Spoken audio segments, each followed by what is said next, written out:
பக்தர் குறையை எல்லாம் தீர்ப்பானாம். ஏழைக்கு அருள்பவனாம். நம்ம குல சுவாமியாம்.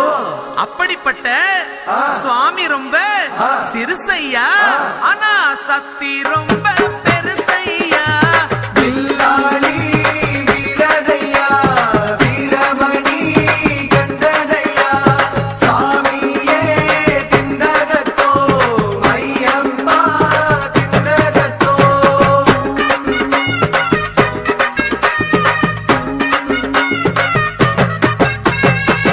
அச்சங்கோவில் அரசன் என்போம், ஆரியங்காவு ஐயன் என்போம், குலத்து புளை பாலன் என்போம், எரிமேலி ஸ்ரீதர்ம சாஸ்தாவென்போம், சொரிமுத்து ஐயனார் அப்பன் என்போம், ஜோதிச ரூபன் என்போம், மகர்ஷி மர்தன் என்போம், மணிகண்ட சுவாமி என்போம், சுகுண விலாசன் என்போம், சுந்தர ரூப